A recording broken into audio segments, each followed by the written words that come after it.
Bonjour à toutes et à tous. Bienvenue sur LMT 25 ans, le podcast pour raconter l'histoire de Laval Mayenne Technopole. Cette association, que nous appelons également par son acronyme LMT, accompagne et développe le territoire de la Mayenne grâce à l'innovation. Je suis Céline Loury, en charge de la communication chez LMT.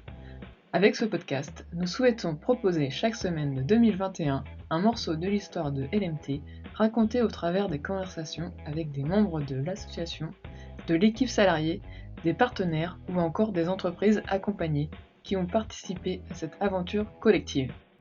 Pour cet épisode, je vous propose de revenir sur les débuts de la création de Laval Virtual. En effet, cette semaine aura lieu la 23e édition, donc du 7 au 9 juillet, dans le tout nouvel espace Mayenne. J'avais déjà évoqué le sujet lors des épisodes 4 et 5 avec François Daubert et Guy Lebras, puisque la réalité virtuelle a été choisie comme l'un des axes de développement de territoire. La première édition de l'événement Laval Virtual a été organisée avec les équipes de Laval Mayenne Technopole, puis Laval Virtual est devenu très vite, donc l'année suivante, une association à part entière pour se développer. Aujourd'hui, c'est le premier salon dédié réalité virtuelle et réalité augmentée au niveau européen, et Laval devient ainsi la capitale de la réalité virtuelle et augmentée.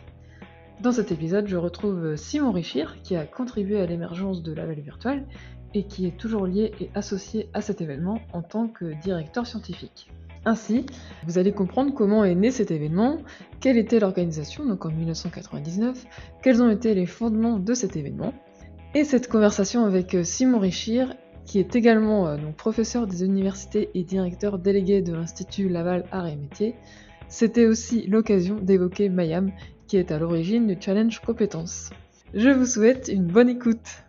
Merci Simon Richir d'avoir accepté de parler avec nous sur le podcast LMT 25 ans, pouvoir te présenter rapidement quel a été ton parcours professionnel et comment as-tu connu la Mayenne ? Je suis actuellement professeur des universités aux arts et métiers. Avant ça, j'ai fait ingénieur des arts et métiers, docteur des arts et métiers, et puis après, j'étais maître de conférence pendant 10 ans à l'université d'Angers. C'est pendant ces 10 ans que j'ai cofondé Laval Virtual à Laval. Et puis, après, je suis passé en 2005 professeur aux arts et métiers, et c'est là que j'ai implanté les arts et métiers en Mayenne. Donc j'ai découvert la Mayenne en 99, enfin un peu avant, en 98 on va dire, quand on a travaillé pour la création du premier Laval Virtual en juin 1999. Tu fais la transition pour ma prochaine question, puisque je voulais te demander, peux-tu nous parler des débuts de la réalité virtuelle en Mayenne et de ton implication donc dans les débuts de Laval Virtual ?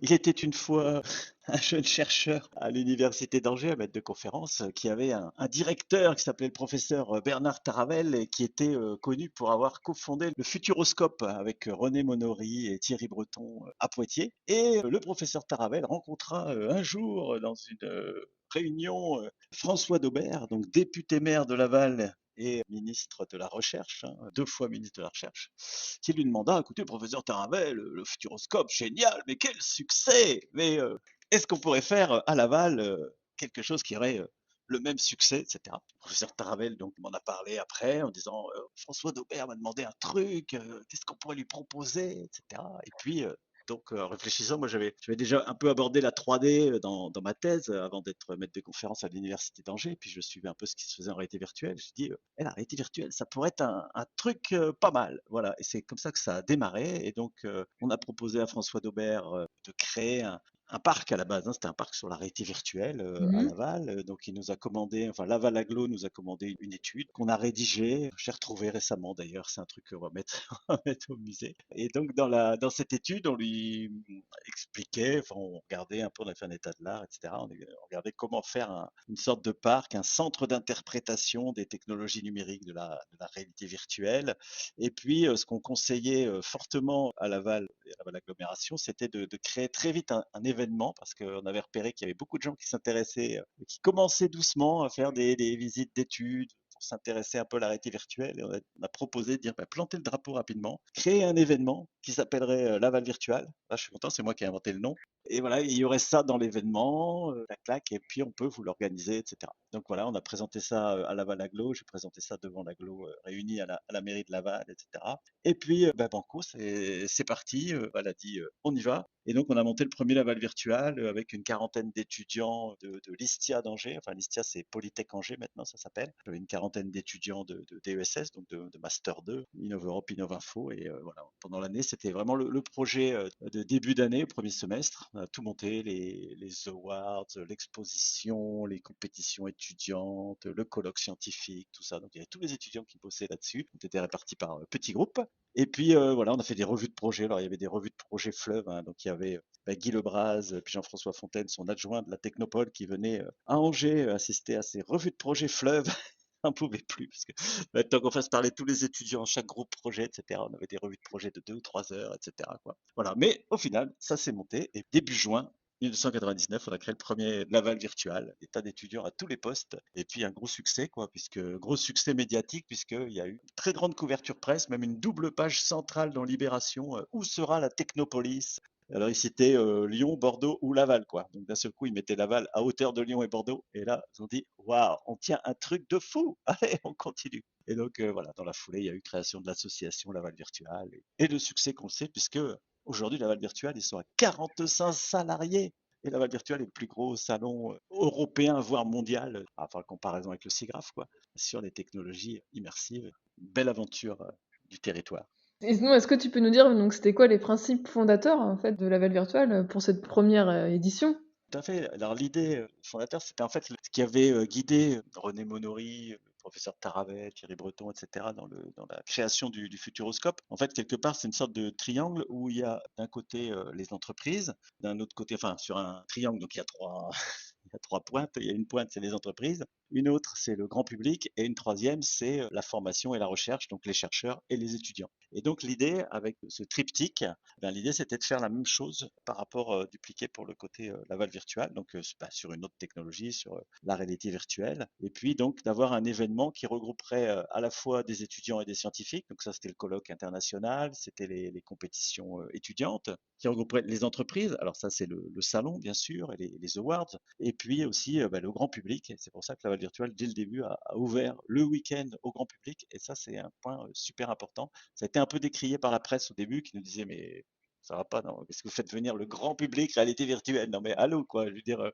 comme si on faisait venir au salon de la CAO du grand public, quoi. Pour eux, ça semblait aberrant, quoi. Mais aujourd'hui, ça prouve bien qu'on a raison, puisque la réalité virtuelle, maintenant, bah, c'est une technologie grand public, et heureusement qu'il y a le grand public. Et maintenant, les Lavallois sont des experts, et c'est pour ça qu'il y a plein de Japonais qui viennent à Laval Virtual tester des futures nouveautés, parce qu'on a vu quand même bien en avance de phase à Laval apparaître la Wiimote pour le contrôleur de la Nintendo Wii, on a vu la Kinect, etc. On a vu tellement de choses comme ça. Et les Lavallois, les Mayennais, qui viennent à Laval Virtual depuis 99, eh bien, sont des experts de toutes ces technologies. Ils ont vu arriver toute l'interaction des gens avec les mondes virtuels, la réalité augmentée. Ils ont vu les premières choses de réalité augmentée bien avant Pokémon Go, etc. Et donc, et toi, que fais-tu aujourd'hui à Laval Virtual? Moi, Laval Virtual, j'ai toujours un pied dans l'organisation, on va dire, donc j'en suis directeur scientifique. Alors c'est vrai que l'équipe maintenant est très importante, hein. Les premières années, on organisait ça, on devait être 3, 5, et puis on passait à 10, 15 avec tous les stagiaires quand il y avait l'événement. Bon là, aujourd'hui, il y a quand même, par exemple, sur l'événement Laval Virtual Europe, je pense qu'il y a au moins 25 ou 30 personnes. Donc voilà, donc c'est intéressant parce que ça permet de développer plus de choses. Et puis là où en 99, on avait peut-être, je sais pas, 20 ou 30 candidats, je veux dire, sur les awards, hein, les trophées, les Oscars de la réalité virtuelle. Là maintenant, on dépasse la centaine, 100 ou 150 candidats. Donc effectivement, il faut quand même beaucoup plus de gens pour traiter tout ça. Mais à 300 exposants, là où, je sais pas, on avait dû démarrer, j'en sais rien, je sais pas combien il y avait d'exposants, 30, 40 peut-être au début, quoi. Et donc voilà, c'est vraiment une sorte d'entreprise qui tourne bien, quoi. Est-ce qu'il y a une anecdote méconnue liée à la création de Laval Virtual? Je sais pas, faudrait que je me replonge. Il faudrait demander en fait aux étudiants qui avaient co-créé la Val Virtuelle avec moi en 99, parce que il y en a en Mayenne, comme Stéphane Binot, qui est directeur R&D de la CERAP, faisait partie de la promotion d'étudiants là, qui avait créé la Val Virtuelle. D'ailleurs, c'était un copain à lui qui avait fait l'affiche d'ailleurs, parce qu'il nous fallait un avatar qui volait, et voilà, il nous avait fait un super, super truc, quoi, voilà. Et puis, de plus en plus, à chaque Laval Virtual, je croise plein de monde que je connais. En fait, c'est plein d'étudiants diplômés hein, du master de Laval qu'on a créé en 2000. Hein. Juste après Laval Virtual, on a tout de suite créé un DESS qui s'appelle maintenant un master. Et donc, j'ai des étudiants diplômés depuis 2000 de Laval. Et donc, on les voit dans tous les stands, dans tous les trucs comme ça. Je les croise. Bon, eux, ils savent pas qu'ils sont de la même promo des fois parce qu'ils sont, enfin, qu'ils sont du même master, je veux dire. J'ai l'impression d'avoir une grande famille. Puis, ouais, sinon, les anecdotes, bah oui, c'est peut-être d'avoir vu les avant-premières de ce qui s'appelait pas encore la Wiimote. Toutes les choses, ce qu'ont créé les Japonais, quoi, c'est incroyable, quoi, nos amis japonais, là, tout ce qu'ils nous ont amené à Laval Virtual le week-end, et puis qu'on a vu après arriver sur le marché. Plein de jolis souvenirs, et pour plein de monde aussi, parce qu'il y a quand même beaucoup d'équipes qui se sont succédées au pilotage de Laval Virtual, et puis il y a plein de gens qui sont venus. Qui c'est qui avait peut-être un souvenir Laurent Juppé, par exemple, XD Productions, c'est le fils d'Alain Juppé, hein, quand même, c'est l'année où on avait eu les Bogdanov, les frères Bogdanov qui sont venus sur Laval Virtual parce qu'ils avaient présenté les awards avec moi à distance. Ils avaient leur avatar derrière l'écran et puis comme ça on présentait des trophées. Et le dimanche, ils sont venus en vrai sur le salon et c'était mais la folie. Il y avait au moins 5000 personnes dans la salle polyvalente. Voilà, et on voyait tous les Mayennais qui arrivaient.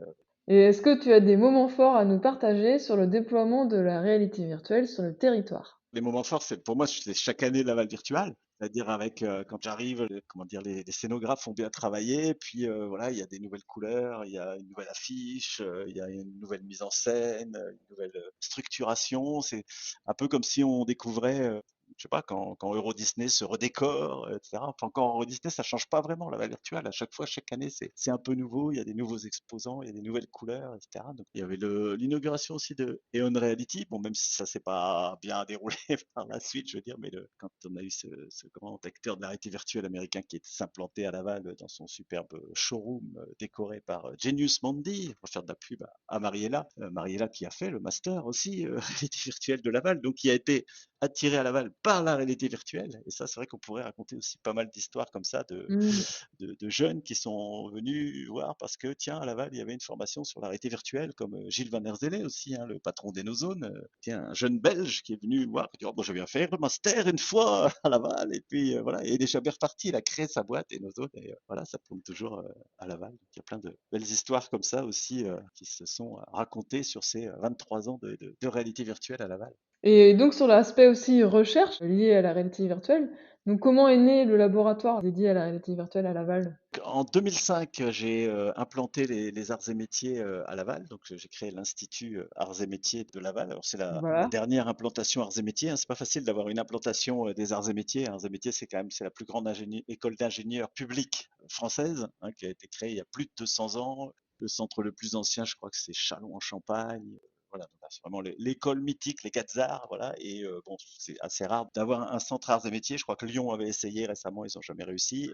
Mais Laval a eu alors pas un campus complet, mais un institut des arts et métiers, donc une porte d'entrée pour les arts et métiers avec le master, donc ça veut dire 40 à 50 étudiants. Et puis on est une quinzaine dans l'équipe, voilà, et donc on est un labo de recherche, hein, c'est un labo de recherche qui est sur Angers et Laval. Il y a deux équipes, une équipe à Angers qui est plus sur les matériaux composites, les matériaux métalliques, et nous à Laval qui sommes plus sur tout ce qui est réalité virtuelle, réalité augmentée. Alors au début on était plutôt sur les nouveaux usages réalité virtuelle, de la réalité augmentée, c'est-à-dire aussi tout ce qui est conception de produit, comment je conçois un nouveau produit, un nouveau système de réalité virtuelle, de réalité augmentée. Et de plus en plus, on s'est orienté vers l'interaction humain-machine, l'IHM, avec une approche très particulière pour l'ENSAM, c'est-à-dire qu'on s'approche, on travaille beaucoup sur l'humain. Alors qu'on est une école d'ingénieurs, on travaille beaucoup plutôt sur les matériaux, sur la mécanique, sur tout ce qui est mise en forme des matériaux, système mécanique, etc. Ben, nous, on travaille sur l'humain, quoi, l'homme au milieu des systèmes techniques de réalité virtuelle, de réalité augmentée. C'est-à-dire que quand on va créer un nouveau système de réalité virtuelle, de réalité augmentée, pour n'importe quel usage, hein, que ce soit en santé, pour l'industrie, bien sûr, on est quand même l'école de l'industrie, pour la culture, les loisirs, etc. Nous, on va s'intéresser surtout à l'expérience que vit l'utilisateur. C'est pour ça que notre équipe s'appelle Présence et Innovation, parce qu'on étudie très fortement le sentiment de présence, c'est-à-dire comment je me sens présent dans un environnement virtuel. Je mets un casque de réalité virtuelle, et d'un seul coup, je suis téléporté ailleurs, hein, c'est le côté de la téléportation virtuelle dont je parle depuis la création de Laval Virtual. C'est un peu le rêve, ça, le Graal. Eh bien, je me téléporte dans un nouveau monde et puis, d'un seul coup, si je commence à faire des tâches dans ce monde, je me sens complètement présent dans ce monde-là. Et d'ailleurs, j'ai une surprise quand j'enlève le casque, je reviens dans le réel et ah mince, où j'étais? Là, j'étais dans le virtuel. Voilà. Et donc, on étudie beaucoup ça, avec aussi pas mal le côté incarnation, comment je m'incarne dans un avatar, c'est-à-dire comment je vais être représenté dans les mondes virtuels. C'est-à-dire que voilà, si on est dans un monde virtuel, soit on a scanné notre avatar, on se voit dans la glace, soit on peut incarner quelqu'un d'autre. Si par exemple je me mets en Einstein et puis toute mon équipe autour de moi dans le monde virtuel représente, tiens, je vais mettre Elon Musk, je vais mettre Léonard de Vinci, etc. Et puis on fait une séance de créativité. On va voir que d'un seul coup, on est plus créatif parce qu'on sera en train d'incarner des personnages créatifs. Et puis, on aura oublié que parmi les avatars, il y avait notre patron, il y avait notre collègue, il y avait, je sais pas, donc qui pourrait en fait amener des biais qui pourraient nous ramener dans la réalité, nous rendre moins créatifs. On étudie toutes ces choses-là. Qu'est-ce qui se passe quand on se met à plusieurs dans un monde virtuel? Là, on travaille beaucoup avec Laval Virtual sur le Laval Virtual World, qui est la nouvelle passion de Laval Virtual, la nouvelle occupation, enfin ce qui développe énormément l'activité de Laval Virtual. On est vraiment au tout début des mondes virtuels, c'est ça qui nous passionne, c'est-à-dire on est vraiment un peu comme au début du jeu vidéo, comme au début de l'Internet. On a des mondes virtuels où les avatars sont pas encore sont encore un peu statiques, un peu coincés, on va dire, avec des chercheurs. Là, j'ai Geoffrey dans l'équipe qui a développé un toolkit là pour tous les chercheurs avec des avatars vraiment de bien meilleur niveau, presque comme ceux qu'on voit au cinéma, là, qui reflètent des émotions, qui peuvent refléter de l'empathie, etc. Faire ressentir des émotions rien qu'en regardant un avatar. Voilà, et donc, voilà, c'est ce qui nous intéresse beaucoup là-dedans, c'est toute l'expérience qu'on va vivre dans les mondes virtuels. Et puis aussi avec la réalité augmentée, les jumeaux numériques, etc. Et maintenant, on va pouvoir parler du challenge compétences et puis justement les débuts avec le challenge Mayam. Te souviens-tu, oui, comment s'est déroulée cette première édition du challenge Mayam? Quand j'ai implanté les arts et métiers à Laval en 2005, on n'était pas très connu. C'est-à-dire en local, on était à l'ingénierium, bon, à la SCOMA, c'est pas très connu. Et puis bon, les gens connaissaient surtout les IA, les STACA. Il y en a encore qui disent qu'il y a que 2 écoles d'ingénieurs à Laval. Je dis non, c'est faux. Il y a 3 écoles d'ingénieurs. Il y a aussi les arts et métiers. Et en fait, on réfléchissait comment faire connaître les arts et métiers à Laval. Et l'idée, en travaillant avec les GATSAR, c'est-à-dire les ingénieurs arts et métiers en activité, parce qu'il faut savoir que bon, il y a les alumni des arts et métiers, la société des ingénieurs arts et métiers est très puissante, très représentée, très forte. Je veux dire, c'est la plus grosse alumni française, hein. Il y a 33 000 ingénieurs arts et métiers en activité en France qui sont regroupés par département. Donc il y a un groupe des ingénieurs arts et métiers de la Mayenne qui sont très fiers d'avoir un institut arts et métiers ici. Et donc ils nous aident beaucoup, hein. Donc il y a des patrons d'entreprise, pas mal de cadres, il y a une centaine d'ingénieurs arts et métiers. Voilà. Et donc on réfléchissait avec eux, voilà, comment faire connaître les arts et métiers. Donc eux, comme ils sont dans les entreprises, c'était assez simple. Et donc on a dit, tiens, on va créer un truc. Et puis il y a un des Gazza qui a trouvé l'idée, qui a dit, tiens, appelons ça Mayam, Mayenne Arts et Métiers. Ah ouais, Mayam, voilà.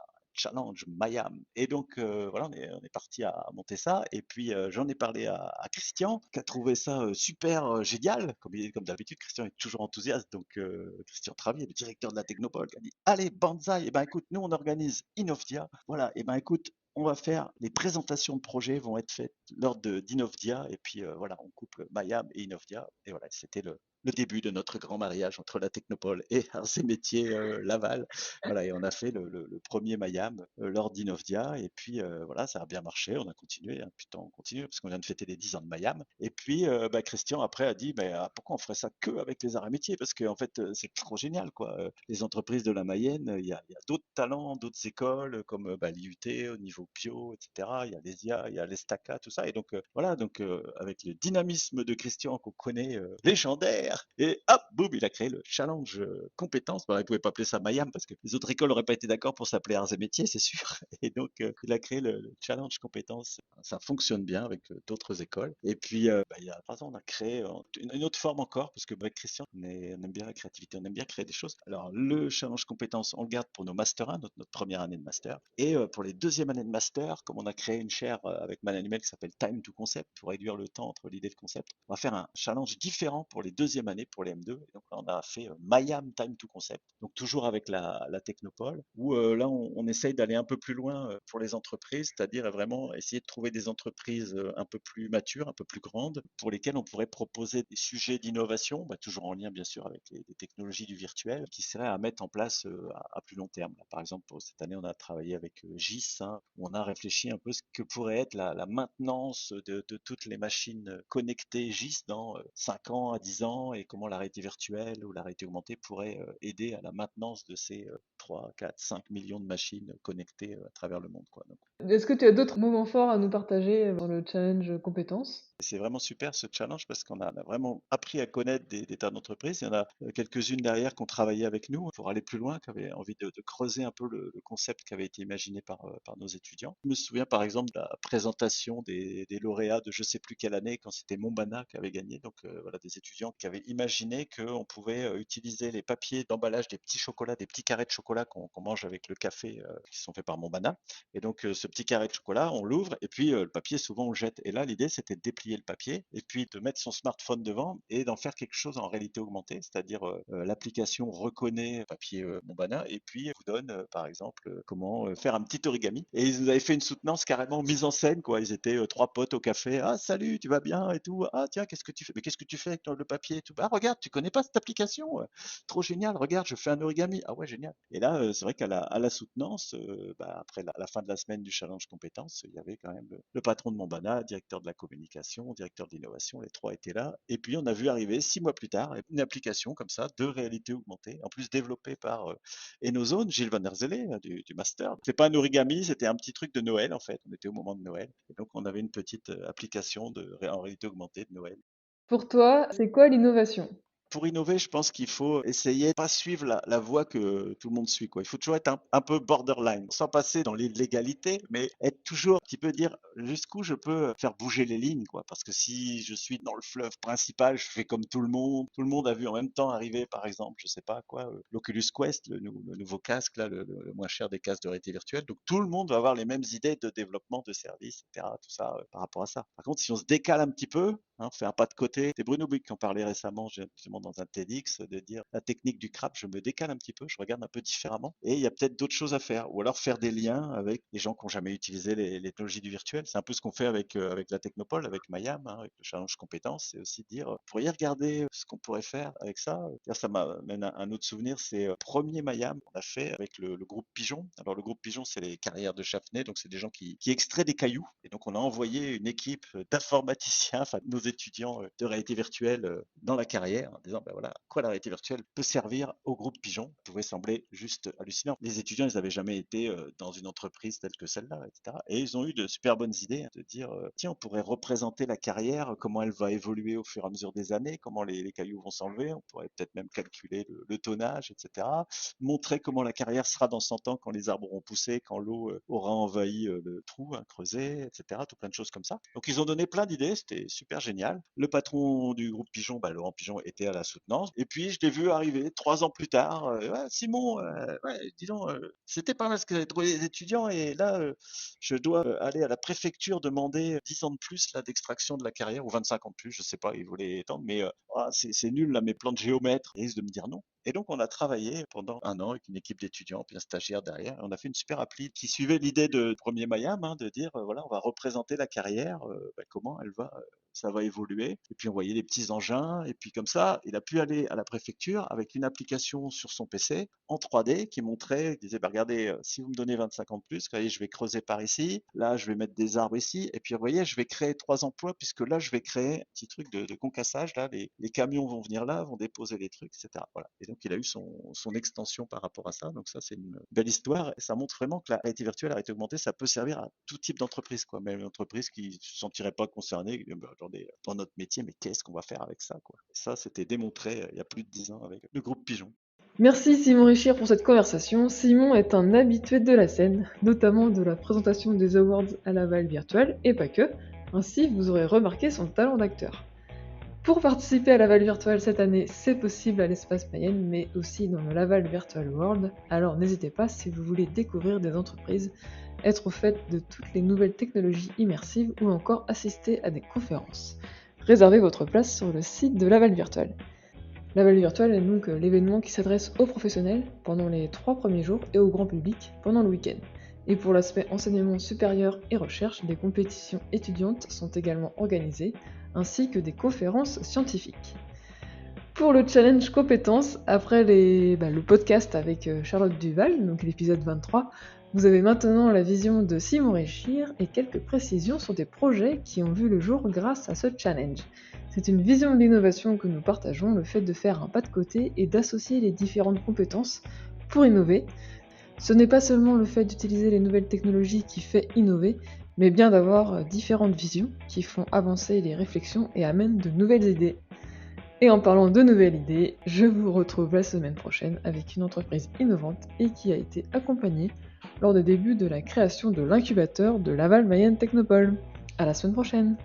Et pour écouter les épisodes précédents, c'est possible sur toutes les plateformes de podcast habituelles, mais aussi sur la chaîne YouTube Innover et Réussir. Et si vous voulez recevoir l'épisode dans votre boîte email, inscrivez-vous sur lmt25ans.substack.com.